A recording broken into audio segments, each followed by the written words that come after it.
ಸಾರಿ doctor, ನನ್ನಿಂದ ನಿಮಗೆ ತುಂಬ ನೋವಾಗಿದೆ, ಅವಮಾನ ಆಗಿದೆ. I am really sorry. It's okay. ನನ್ನ ಮಗಳು ಅಂದರೆ ನಂಗೆ ಜೀವ. ಅವಳು ಒಂಚೂರು ಹೆಚ್ಚು ಕಮ್ಮಿ ಆದರೂ ನನ್ನ ಮನಸ್ಸು ತಡೆಯಲ್ಲ. ಅದೇ ಆತಂಕ ಗಾಬರಿನಲ್ಲಿ ನಿಮ್ಮ ಹತ್ರ ತುಂಬ ರೂಢಾಗಿ ಬಿಹೇವ್ ಮಾಡಿಬಿಟ್ಟೆ. ಡಾಕ್ಟರ್ಗಳು ದೇವರಿದ್ದಂಗೆ. ನೀವು ನನ್ನ ಹತ್ರ ಬಂದು ನಿಮ್ಮ ಮಗಳು ಚೆನ್ನಾಗಿದ್ದಾಳೆ, ಅವಳಿಗೆ ಏನೂ ಆಗಿಲ್ಲ ಅಂತಂದಾಗ ನನಗೆ ನಿಮ್ಮಲ್ಲಿ ದೇವರನ್ನು ಕಂಡೆ. ನಿಮ್ಮ ಹತ್ರ ಹಾಗೆ ನಡ್ಕೊಂಡಿದ್ದಕ್ಕೆ ನನಗೆ ತುಂಬ ಬೇಜಾರಾಯಿತು. I am really sorry. ನನ್ಗೆ ಕ್ಷಮಿಸ್ಬಿಡಿ. It's okay.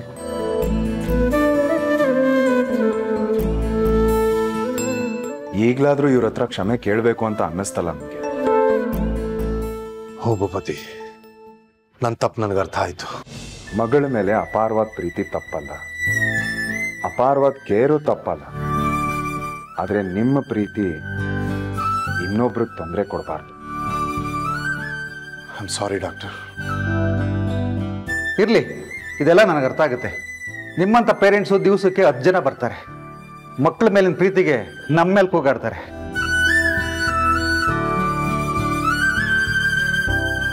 ಹಾಗಂತ ಅದನ್ನೆಲ್ಲ ಮನಸ್ಸಲ್ಲಿ ಇಟ್ಕೊಂಡು ನಾವು ಟ್ರೀಟ್ಮೆಂಟ್ ಮಾಡಿದ್ರೆ ಪೇಷಂಟ್ ಉಳಿಯಲ್ಲ.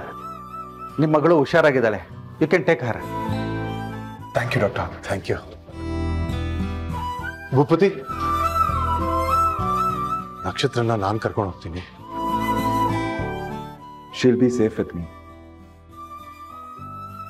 ನೀವು ಹೊರಡಿ, ನಾನು ಕರ್ಕೊಂಡು ಹೋಗ್ತೀನಿ. ಮಗಳಿಗೆ ಎಚ್ಚರ ಆಯ್ತಾ? ಆರಾಮ?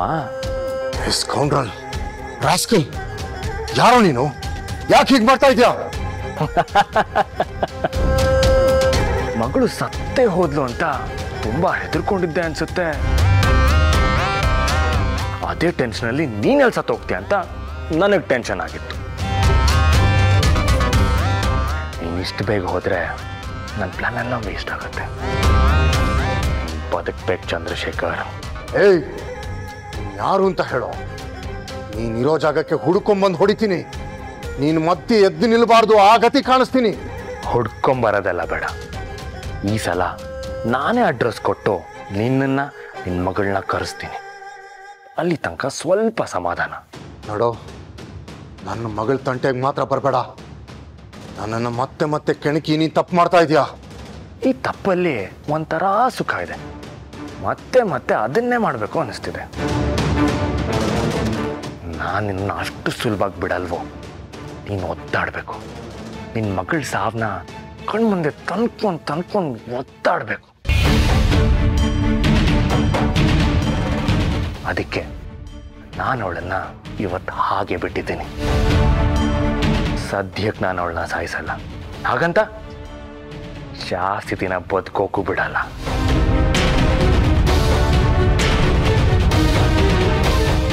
ನೀನು ಅವಳ ಸಾವಿಗೆ ಕಾಯೋ ಥರ ಹಾಕಬೇಕು. ಇವತ್ತು ಸಾಯ್ತಾಳ, ನಾಳೆ ಸಾಯ್ತಾಳ ಅಂತ ನಿನ್ ತಲೆ ಕೆಡ್ಸ್ಕೊಂಡು ನಿದ್ದೆ ಕೆಟ್ಟು ಯೋಚನೆ ಮಾಡಬೇಕು. ಕಾವಲು ಕಾಯಬೇಕು. ನಾನು ಕಾವಲನ್ನ ಮುರಿದು ಒಳಗಡೆ ಬಂದು ಅವಳು ಮುಗಿಸ್ಬೇಕು. ಯಾವತ್ತು ನಮ್ಗೆ ಆಟ ಬೋರ್ ಆಗುತ್ತೋ, ನೀನು ಒದ್ದಾಡಿದ ಸಾಕು ಅನ್ಸುತ್ತೋ, ಅದರ ನೆಕ್ಸ್ಟ್ ಮಿನಿಟ್ ನಿನ್ನ ಮಗಳು ಉಸಿರು ಸ್ಟಾಪ್ ಆಗುತ್ತೆ.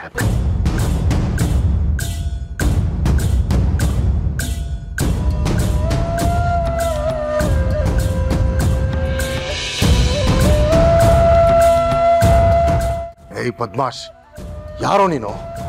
ನನ್ನ ಮಗಳಿಗೆ ಯಾಕೋ ತೊಂದರೆ ಕೊಡ್ತಾ ಇದೆಯಾ? ನೋಡು, ನಿನಗೆ ಪ್ರಾಬ್ಲಮ್ ಇರೋದು ನನ್ನ ಹತ್ರ ತಾನೆ. ನನ್ನ ಹತ್ರ ಗುದ್ದಾಡು, ನನ್ನನ್ನು ಹಿಡ್ಕೋ. ಇದ್ರ ಮಧ್ಯೆ ಅವಳನ್ನ ಯಾಕೆ ತರ್ತಿದ್ಯಾ? ನಿನ್ ಪ್ರಾಣ ನಿನ್ ಮಗಳು ಅಂದಮೇಲೆ ನಿನಗೆ ಚುಚ್ಚು ಏನು ಬಂತು? ಅಲ್ಲಿ ಚುಚ್ಚಿದ್ರೆ ಇಲ್ಲಿ ನೋವುತ್ತೆ. ಅದಕ್ಕೆ ಈ ಆಟ ಇಲ್ಲ. ಏಯ್, ನಿನಗೆ ಗುಂಡಿಗೆ ಇದ್ರೆ ನನ್ನ ಮುಂದೆ ಬಾರೋ. ನೀನು ಮತ್ತೆ ನನ್ನ ಮಗಳ ಬಗ್ಗೆ ಯೋಚನೆ ಮಾಡಬಾರ್ದು. ಹಾಗೆ ಮಾಡ್ತೀನಿ. ಇಡಿಯಟ್, ಎಲ್ಲೋ ಇದೆಯಾ ನೀನು? ಹೆಣ್ಮಕ್ಳನ್ನ ಮುಂದೆ ಇಟ್ಕೊಂಡು ಆಟ ಆಡೋದಲ್ಲ. ಧೈರ್ಯ ಇದ್ರೆ ನನ್ ಮುಂದೆ ಬಾ. ನಿನಗೆ ಭಯ ಏನು ಅಂತ ನಾ ತೋರಿಸ್ತೀನಿ.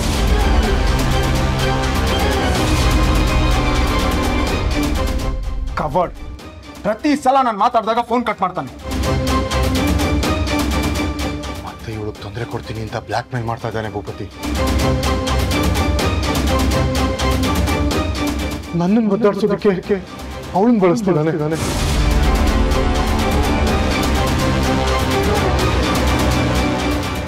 ಹಾಗಿದ್ರೆ ಇದೆಲ್ಲ ನಡೀತಿರೋದು ನಿಮ್ಮಿಂದ. ನಿಮ್ಮೇಲಿರೋ ದ್ವೇಷಕ್ಕೆ ನಕ್ಷತ್ರದ ಮೇಲೆ ಅಟ್ಯಾಕ್ ಆಗ್ತಿದ್ಯಾ? ಅವನ ಮಾತು ಕೇಳಿದ್ರೆ ಹಾಗೆ ಅನಿಸ್ತಿದೆ, ಆದ್ರೆ ಯಾಕೆ ಅಂತ ನಂಗೆ ಗೊತ್ತಾಗ್ತಾ ಇಲ್ಲ. ಯಾಕೆ ಅಂತ ನೀವ್ ಯೋಚನೆ ಮಾಡ್ಬೇಕು. ಯಾರ್ಯಾರಿಗೆ ನಿಮ್ಮಿಂದ ಅನ್ಯಾಯ ಆಗಿದೆಯೋ, ಯಾರ್ಯಾರಿಗೆ ನಿಮ್ಮಿಂದ ನೋವಾಗಿದೆಯೋ, ನೀವೇನ್ ಸಾಮಾನ್ಯ ಕೆಲಸನ ಮಾಡಿದ್ದೀರಾ? ನಿಮ್ಮಿಂದ ಇವಳಿಗೆ ಏನ್ ಅನ್ಯಾಯ ಆಗಿದೆಯೋ, ಏನ್ ನೋವಾಗಿದೆಯೋ ಅದಕ್ಕೆ ಈ ರೀತಿ ಸ್ವಾತಿ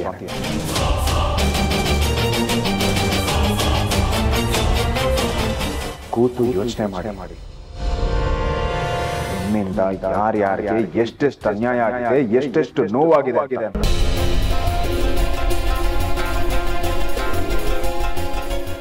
ಅದರಲ್ಲೇ ಯಾರೋ ಒಬ್ಬ ಇರ್ಬೋದು,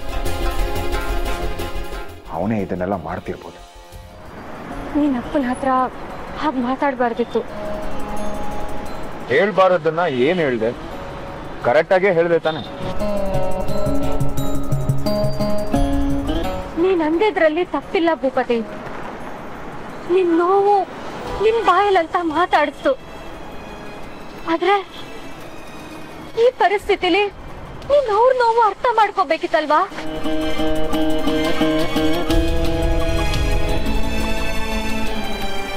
ಅಪ್ಪ ನಿನ್ಗೇನ್ ಮಾಡಿದಾರೋ ಅದನ್ನ ನಾನು ಸಮರ್ಥಿಸ್ಕೊಂಡ್ ಬರಲ್ಲ, ಅದು ತಪ್ಪೆ. ಆದ್ರೆ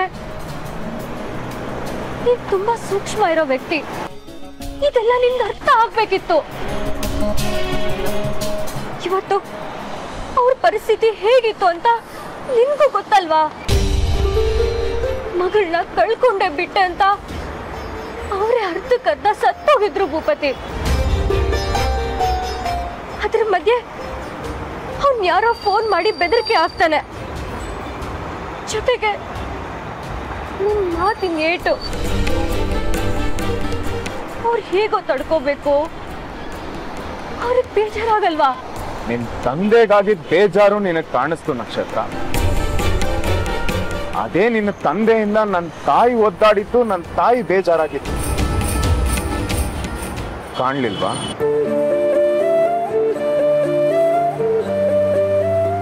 ನಿನ್ ತಂದೆ ಮೇಲಿರೋ ಪ್ರೀತಿ ತಪ್ಪಲ್ಲ ನಕ್ಷತ್ರ.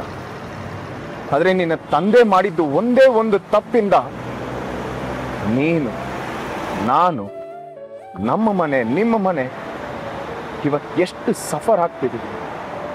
ನಮ್ಮ ಫ್ರೆಂಡ್ಶಿಪ್ ಎಲ್ಲಿಗಿದೆ?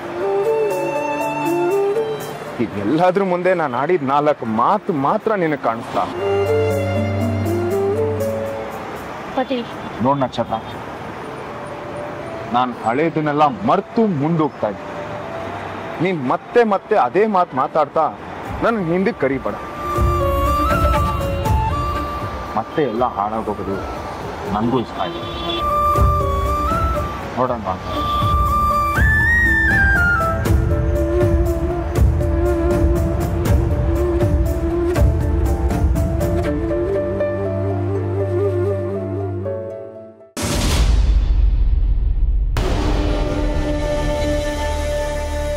ಹಲೋ ಹಲೋ, ನಿಮ್ ಪ್ಲಾನ್ ಏನು ಅಂತ ಕರೆಕ್ಟಾಗಿ ಹೇಳ್ತೀರಾ? What the hell is that? ಈ ಸಲನಾದ್ರೂ ಅವಳನ್ನ ಸಾಯಿಸ್ತೀರಾ ಅಂತ ಅನ್ಕೊಂಡ್ರೆ ಏನಿದೆಲ್ಲ? ನಾನ್ ಕಾಯ್ತಿದ್ದೆ ನಕ್ಷತ್ರ ಸತ್ತೋದ್ಲು ಅಂತ ಯಾರು ಕಾಲ್ ಮಾಡಿ ಹೇಳ್ತಾರೆ ಅಂತ. ಇಲ್ಲಿ ನೋಡಿದ್ರೆ ಅವಳು ಆರಾಮಾಗಿ ಮನೆಗೆ ಹೋದ್ಲಂತೆ. Why do you do this? 2 ವಿಷಯ. ಮೊದಲನೇದು, ಈ ಮೌರ್ಯಂಗೆ ಆಟಿಟ್ಯೂಡ್ ಇಷ್ಟ ಆಗಲ್ಲ. ಗಾಡ್. ಎರಡನೇದು ಸೇಮ್. ಮೌರ್ಯಂಗೆ ಈ ಆಟಿಟ್ಯೂಡ್ ಇಷ್ಟ ಆಗಲ್ಲ. Change the tone. Oh come on, I was expecting A good news. ಅವಳನ್ನ ಸಾಯಿಸ್ದ ಬಿಟ್ಟು ಯಾಕೆ ಕಳ್ಸಿದ್ದು? ಏನೇನೋ ಕಷ್ಟಪಟ್ಟು ಮಾಡೋದು, ಆಮೇಲೆ ಬಿಟ್ಟು ಕಳ್ಸೋದು. ಏನು ಹುಡುಗಾಟನ? ನಾನಾಗದಿದ್ರೆ ಅವಳಿಗೊಂದು ಗತಿ ಕಾಣಿಸಿರ್ತಿದೆ.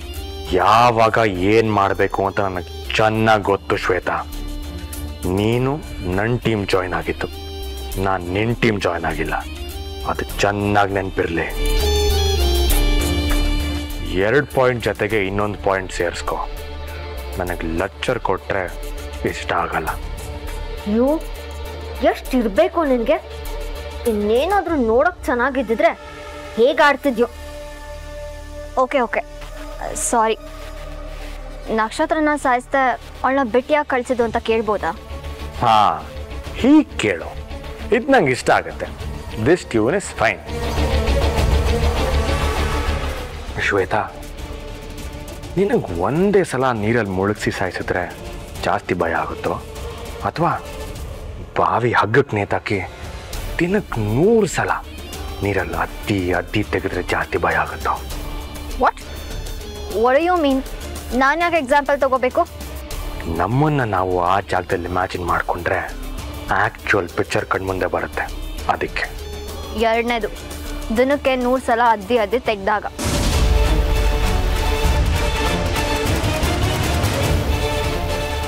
ಅಲ್ವಾ? ನಾನು ಒಂದು ನಕ್ಷತ್ರ CS-ಗೆ ಇದನ್ನೇ ಮಾಡ್ತಿರೋದು. ಮಗಳನ್ನ ಒಂದೇ ಸತಿ ಸಾಯಿಸ್ಬಿಟ್ರೆ 4 ದಿನ 5ನೇ ದಿನಕ್ಕೆ ಸರಿ ಹೋಗ್ತಾನೆ. ಹಾಗಾಗಬಾರ್ದು. ಅವನು ಪ್ರತಿ ಕ್ಷಣ ಪ್ರತಿ ದಿನ ನರಳಬೇಕು. ಇವತ್ತು ನನ್ನ ಮಗಳಿಗೆ ಏನಾರು ಆಗ್ಬೋದಾ, ಇವತ್ತು ಸಾವಳನ್ನ ಹೇಳ್ಕೊಂಡು ಹೋಗ್ಬೋದಾ ಅಂತ ಭಯದಲ್ಲೇ ಬದುಕಬೇಕು.